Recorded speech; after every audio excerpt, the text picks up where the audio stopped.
I've been happily married for 5 years, living with my thoughtful husband. We shared a close bond, eagerly anticipating the arrival of children, though we haven't had any yet. However, life took an unexpected turn following a recent incident, and I feel compelled to share this remarkable story. My husband is universally regarded as kind, a sentiment echoed by both my parents who hold him in high esteem.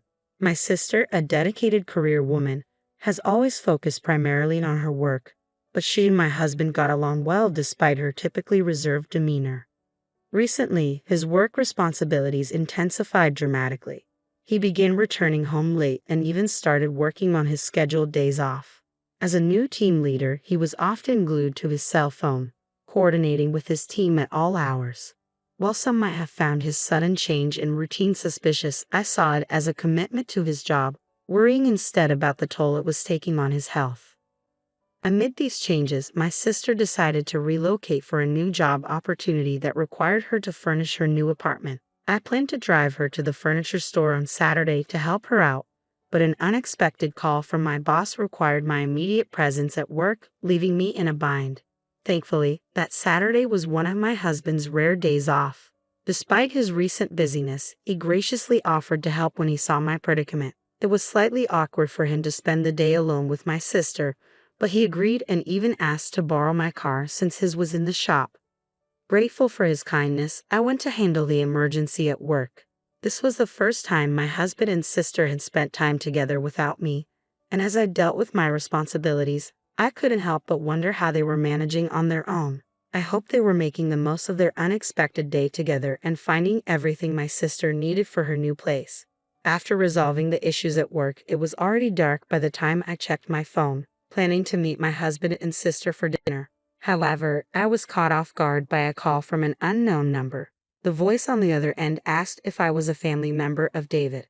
Confused, I confirmed my identity as his wife. That's when the police officer delivered the shocking news. My husband had been in a car accident, and both he and his passenger, my sister, were unconscious. In a blur, I rushed to the hospital. Upon arriving at the emergency department, I gave my name and was quickly escorted to the intensive care unit. Through the glass, I could see my husband surrounded by machines, his body covered in bandages. My heart sank as I stood there, anxious about what the future held for him. Later that night, my mother arrived from far away to support us through this ordeal. As we waited anxiously, a police officer provided more details about the accident. He explained that David had been driving on a well-lit road when another car, which had run a red light, struck his vehicle.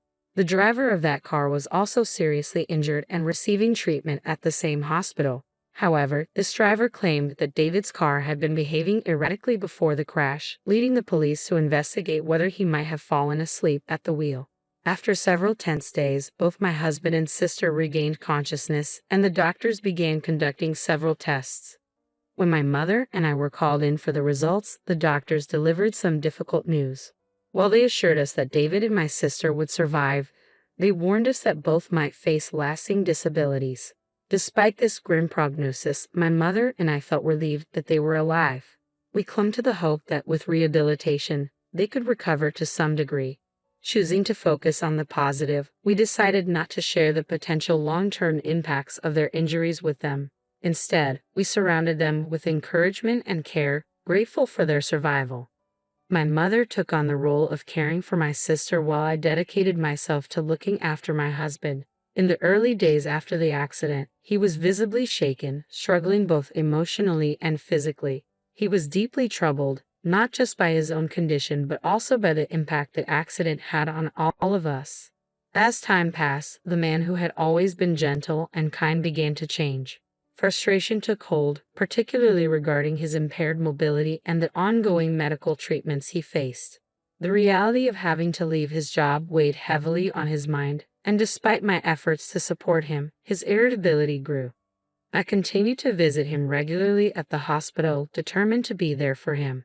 During one of these visits, a police detective approached me with new information about the accident. He explained that there had been a leak in the brake oil of my car, likely contributing to the vehicle's erratic behavior before the crash. This revelation suggested that an accident might have been inevitable, either for me or someone else. Additionally, I learned that the woman who had crashed into us was also suffering.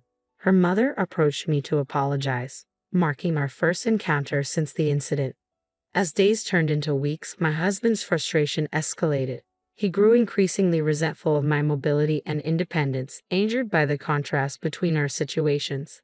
His frustration often manifested in demanding behavior and outbursts of anger when I couldn't meet his needs as quickly or fully as he wanted.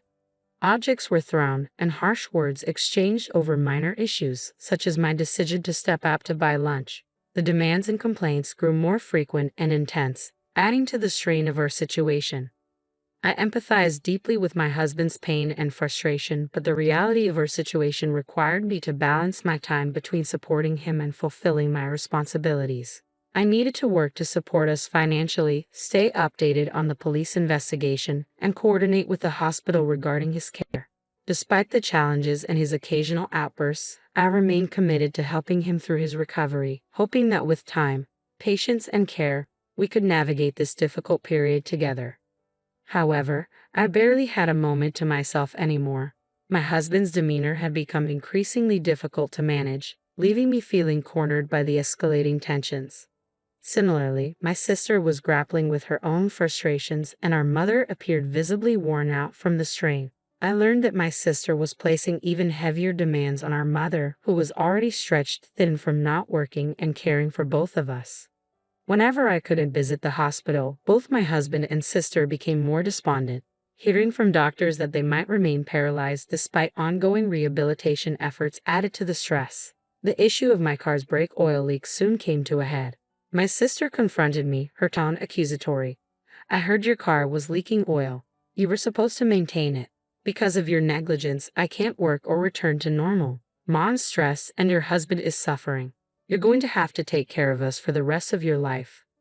Her harsh words took me by surprise, prompting me to call our mother, who confessed that my sister had been in a distressed mental state for quite some time. Despite the tension, my concern for my husband drove me to the hospital, only to find that he was not in his room. I eventually found my husband in the common room, quietly sitting with my sister. The visiting hours were about to end, leaving them alone in the otherwise empty space. It was there that my husband coldly remarked, "If you had just taken the car in for inspection, maybe none of this would have happened." His glare was piercing as he added, "Yeah, and now you're the reason your sister and I are in this mess. The insurance will cover some of it, but you'll be taking care of us for the rest of your lives. Remember that." His words struck me like a punch, igniting a surge of emotions within me. Surprised and hurt, I responded, "Since when have you become so close to my sister?" "What do you mean by that?" He shot back. "You don't come around often, and your mom even texted your sister to visit since we're both stuck here and can't walk. What's wrong with talking to your husband?" The situation felt overwhelming, and it was clear that the stress and fear of our new reality were profoundly affecting everyone's emotions and actions. Feeling increasingly isolated, I sensed my husband and sister were aligning against me. With a hint of sarcasm, I tried to lighten the mood. "Right? You two haven't spent much time together before the accident, have you?" Ignoring my tone, my husband replied, "What are you talking about? We're discussing you taking care of us. And you know that." My sister avoided my gaze but nodded in agreement, as if to confirm their expectation of my lifelong support. I hadn't anticipated a straightforward answer from either of them, but I pressed on, hoping to make them see my perspective. Switching topics, I casually mentioned, "I wonder how the person who hit your car is doing now." "How should I know?" My sister retorted defensively. "She hit us when the light was red. It's just unbelievable." "That's right. You can't imagine how terrifying it was," my husband chimed in. "We need to make sure we get compensation from her. I was so close to getting a promotion too." As their complaints continued, I realized it was time to clarify some facts. "There's something you both need to know. First off, I had my car inspected just before the accident," I said. "Oh, did you? Then the dealer should be sued. There's no way they didn't know the brake fluid was leaking." My sister quickly interjected. "That's right," I agreed. "After the accident, the police contacted me to examine the car and determine the cause. They wanted to check my drive recorder, but that old recorder doesn't capture sound and doesn't start recording right after an accident, so it's not very useful." My husband dismissed my explanation. That's where you're wrong, I corrected him gently. You didn't know that I replaced the old drive recorder with a new one, did you? My sister looked up in surprise. What? I also installed an additional camera inside the car, I continued. Her face grew increasingly pale as I spoke. The new drive recorders can start recording with even the slightest shake of the car. The police have already contacted me about the data they've obtained. My husband's expression shifted to confusion, while my sister appeared so pale that she looked ready to collapse. Facing them directly, I confronted her. You were up to something, weren't you? What exactly did you do to the car? Why are you addressing my sister like that? My husband panicked, his voice shaky as he grappled with the implications of my words. You talked to her as if she were your girlfriend. I reminded him. I told you that a slight vibration would activate the recording, and it captured many intimate moments between you two. My words left him speechless, and the color drained from his face as I revealed how the police had inquired about the woman in the car with him. It was painfully clear now. His affair with my sister had been exposed. You've been deceiving me all this time. I confronted them, the revelation hitting hard. My husband, cornered and desperate, began to deflect blame onto my sister. Linda isn't the only one at fault here, he stammered. Just then, the mother of the woman who crashed into my car entered the room. I had invited her, hoping for some resolution or understanding. Don't you have anything to say to her? I challenged my sister, who recoiled at the sight of the distraught woman. Wow, who's this? My sister exclaimed, taken aback. She's the mother of the woman who crashed into you, I explained, my voice steady despite the emotional turmoil swirling inside me. My husband fell silent, finally realizing who she was as I continued, and she's also the mother of Marilyn, the woman who was your victim. At the mention of the name Marilyn, both my husband and sister went pale, panic washing over their faces. What is this? Do you know the woman who was driving the car? My sister demanded, her voice trembling with shock and confusion. My husband, at a loss for words, looked utterly defeated. That's when I decided to lay everything bare. She was having an affair with David. He promised her a divorce but never followed through. When Marilyn falsely claimed she was pregnant to manipulate him, David told her to get an abortion and cut off contact. Devastated and seeking revenge, Marilyn targeted me, aiming to hurt me through you. I connected the dots of this malicious cycle spurred by deceit and betrayal. So you were just in the wrong place at the wrong time, I concluded, the weight of the situation settling over us. I can't believe something like this has upended our lives, my sister murmured, the magnitude of the betrayal dawning on her. I looked at them, my voice quiet but firm. No matter how much you cry or scream now, it changes nothing. This tragedy wasn't the result of an innocent bystander's actions. It was woven through a web of lies and vengeance that you both were part of. The room fell silent, the harsh truth echoing among us as we faced the painful consequences of their actions. Pouring all my emotions into my words, I made sure they understood the gravity of what had happened. You were carrying on an affair behind my back, and Linda, you tampered with the brake fluid of my car, intending to hurt me. Yet ironically, you ended up in the accident yourself. I am the true victim in this mess, I explained, bitterness clear in my voice as I revealed the depth of my disillusionment. I had contemplated not pursuing a divorce if you had shown even a hint of remorse during your hospital stay and honestly explained everything. However, you never once expressed any regret. Instead, you treated me with contempt. Pausing to let that sink in, I reminded them, do you remember how we jokingly filled out those divorce papers right after we got married? I never thought I'd actually use them, but today I filed them. So, you're no longer married. This is goodbye. With that, I left the dark, quiet hospital, feeling a profound sense of liberation, expressing all the pent-up resentment had freed me in a way I anticipated. Yet the aftermath of this revelation was not without its consequences. My mother was deeply shocked by the entire ordeal. The betrayal by my sister pained her, and the realization that she would have to care for her physically disabled daughter alone was overwhelming.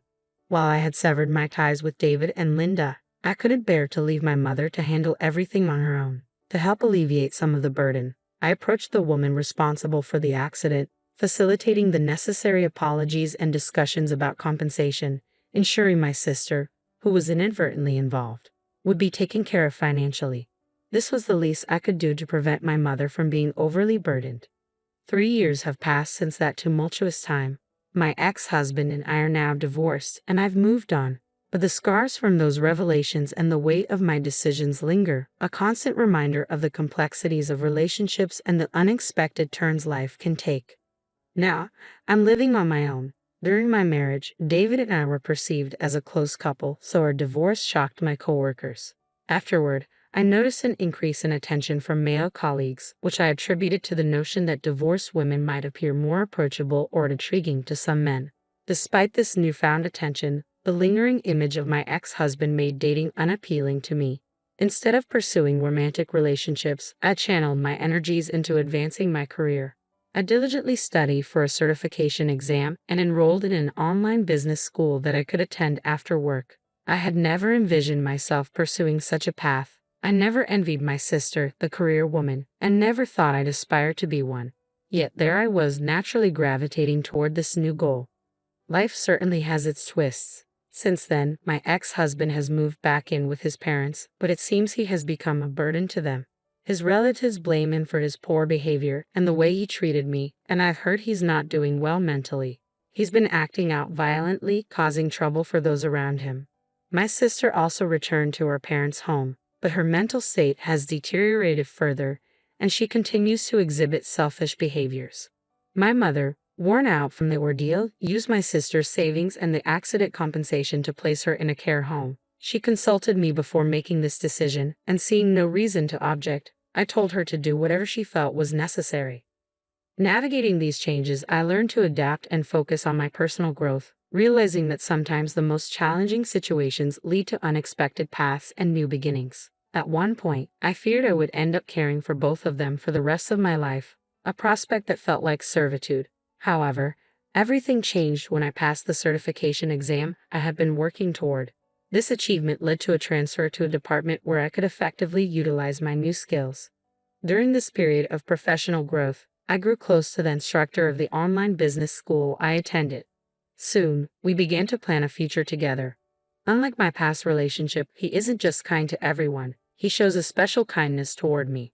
For instance, if I'm working late, he makes it a point to come home early and prepare dinner for us. This thoughtful gesture means the world to me, and I've come to cherish these moments of simple happiness. Now, as I head home after a long day, I often find myself smiling at the thought of seeing him. I look up at the stars, grateful for the turn my life has taken, and feel eager to return to the warm home we've built together.